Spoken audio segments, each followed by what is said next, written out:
महाराष्ट्रामध्ये शंकरपाळी हा एक पदार्थ सर्वांना आवडतो। बिस्किटापेक्षाही खुसखुशीत अशा शंकरपाळ्या आज आपण बनवणार आहोत। नमस्कार, मी उज्ज्वला, शेफ उज्ज्वला घोरपडे चॅनलवर तुमचं खूप खूप स्वागत आहे।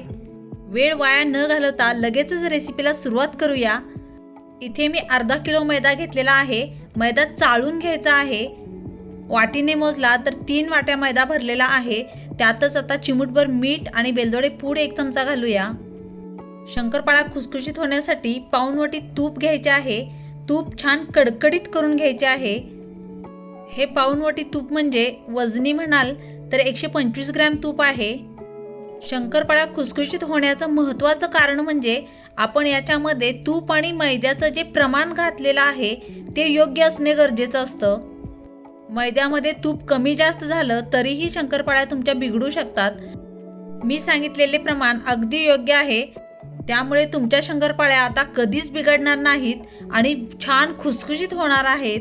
कडकडीत तुपाचे मोहन मैद्यावरती घातल्यानंतर एका चमच्याने मैदा आणि तूप व्यवस्थित मिक्स करून घ्यायचे आहे आणि त्यानंतर हातानेच तूप सर्व मैद्याला लावून घ्यायचे आहे। पिठाचा मुटका जर बनला तर आपलं हे तुपाचं आणि मैद्याचं प्रमाण बरोबर आहे हे लक्षात येते। आता एका पातेल्यामध्ये पाऊण वाटी साखर घ्यायची आहे। पाऊण वाटी साखर म्हणजे तिथे 125 ग्रॅम साखर आहे। त्यातच पाऊण वाटी दूध म्हणजेच 125 ml दूध घेतलेलं आहे। आता ही साखर विरघळेपर्यंत चमच्याने हलवून घ्यायचं आहे। साखर विरघळलेली आहे आणि आता गॅस बंद करून हे दूध थंड करून घ्यायचं आहे। मगच आपल्या या मिश्रणावरती याला ओतायचं आहे। दूध आणि साखरेचं प्रमाण अगदी योग्य आहे आणि हे मैद्यावरती ओतल्यानंतर अजिबात एक्स्ट्रा दूध घेण्याची गरजच पडत नाही। यातच व्यवस्थित मैदा मळला जातो।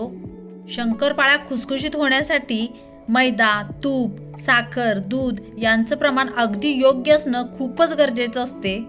शंकरपाळ्या खुसखुशीत होण्यासाठी खूप साऱ्या मी सिक्रेट टिप्स इथे सांगितलेल्या आहेत, त्या तुम्ही बारकाईने लक्ष देऊन शंकरपाळ्या बनवा, म्हणजे तुमच्याही शंकरपाळ्या खूपच छान खुसखुशीत होतील। व्हिडिओ शेवटपर्यंत पहा, कारण व्हिडिओ खूपच इंटरेस्टिंग होणार आहे।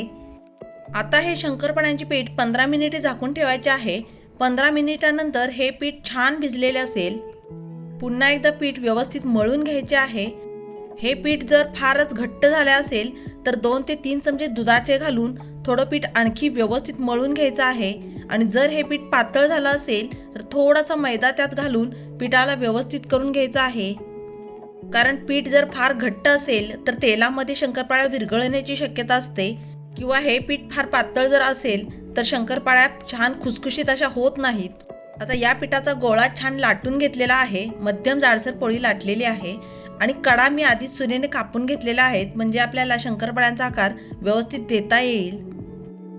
याच पिठाचे तुम्ही कोणत्याही आकाराच्या शंकरपाळ्या बनवू शकता। बिस्किटाच्या आकाराचे शंकरपाळ्या बनवल्या तर खूप छान बिस्किटाप्रमाणे दिसतातही आणि बिस्किटाप्रमाणे खुसखुशीतही होत असतात। इथे मी नेहमीप्रमाणे जाडसर पोळी लाटून घेतलेली आहे आणि आता एखाद्या झाकणाच्या साहाय्याने किंवा एखाद्या कटरच्या साहाय्याने गोल आकाराची बिस्किटे कापून घ्यायची आहेत आणि सुरीच्या साहाय्यानं बिस्किटावरती थोडेसे कट मारून घ्यायचे आहेत, म्हणजे बिस्किटावरती छान डिझाईनही बनेल। अशाच पद्धतीने सर्व बिस्किटे बनवून घ्यायचे आहेत। ही बिस्किटे खाताना गुड डे बिस्किट खाल्ल्याचं फील होतं, त्यामुळे तुम्ही घरच्या घरीच असे बिस्किट, अशा शंकरपाळ्या बनवून खावा। अजून असे छान छान बिस्किटांचे व्हिडिओ मी टाकणार आहे, त्यामुळे चॅनलला सबस्क्राईब केलं नसेल तर सबस्क्राईब करा, म्हणजे तुम्हाला ते व्हिडिओ पाहायला मिळतील। आणि आता बाहेरून विकत बिस्किट आणण्याची गरजच नाही, घरच्या घरी छान बिस्किटे तुम्ही बनवू शकता। बिस्किट आणि शंकरपाळ्या तयार करून झालेल्या आहेत। आता तेल गरम करायला ठेवूया आणि यांना पटकन तळून घेऊया। तेल छान एकदा गरम करून घ्यायचे आहे आणि त्यानंतर मीडियम गॅसवरती या शंकरपाळ्यांना तळून घ्यायचं आहे। शंकरपाळ्या एकदा घातल्यानंतर लगेचच त्यांना हलवायचं नाही। थोडासा रंग बदलला की मगच आपण झाऱ्याने याला थोडंसं हलवायचं आहे। तेल जर व्यवस्थित गरम झालं नसेल तर शंकरपाळ्या तेलात विरघळू शकतात, किंवा तेल जास्तच कडक असेल तर शंकरपाळ्या वरून करपतात आणि आतून कच्च्या राहण्याची शक्यता असते। म्हणून मीडियम गॅसवरती या शंकरपाळ्यांना आपण तळून घ्यायचं आहे, म्हणजे या खुसखुशीत होतात। हलक्या सोनेरी रंगावरतीच आपण या शंकरपाळ्या काढून घेणार आहोत, कारण तळण्याची प्रोसेस तशीच चालू राहते। फार गरम असतात त्यामुळे रंग थोडा आणखी डार्क होऊ शकतो। शंकरपाळ्या पाहूनच लक्षात येत आहे खूपच खुसखुशीत झालेल्या आहेत. खूपच टेम्पटिंग आणि माउथ वॉटरिंग अशा शंकरपाळ्या झालेल्या आहेत. रंगही तुम्ही पाहू शकता खूपच सुंदर आलेला आहे. आणि आता लगेचच आपण बिस्किटे तळून घेऊया. बिस्किटे सोडताना 3 ते 4च सोडून घ्या आणि लगेचच त्यांना हलवायचं नाही. थोडा वेळ त्यांना सेट होऊ द्या. मीडियम गॅसवरती हे बिस्किट तळून घ्यायचे आहेत, म्हणजे हे बिस्किट आतपर्यंत छान क्रिस्पी खुसखुशीत होतात. असे शंकरपाळा किंवा बिस्किट तेलामध्ये टाकल्यानंतरच काही लोकांचे बिस्किटे किंवा शंकरपाळा विरघळतात. तर इथं महत्त्वाचं कारण म्हणजे त्यामध्ये तुम्ही घातलेलं जे तूप असतं ते जास्त झालेलं असेल किंवा साखरसुद्धा जास्त झालेली असेल, त्यामुळे हे बिस्किट किंवा शंकरपाळ्या तेलामध्ये विरघळू शकतात. म्हणून अगदी योग्य प्रमाण असणे खूपच गरजेचं आहे. तरीही जर तुमच्या शंकरपाळ्या विरघळत असतील तर या पिठामध्ये थोडासा 1 ते 2 चमचे मैदा घालून पीठ पुन्हा एकदा व्यवस्थित मळून घ्यायचं आहे, म्हणजे शंकरपाळ्या अजिबात विरघळणार नाहीत. बिस्किटांचा सोनेरी रंग यायला लागला की मग चमच्याने यांना थोडंसं पलटवून घ्यायचं आहे. बिस्किटांना दोन्ही बाजूने छान तळून घ्यायचं आहे. बिस्किटे तळताना नेहमी सावकाशपणे तळा, कारण बिस्किटे आतून कच्ची राहण्याची शक्यता असते.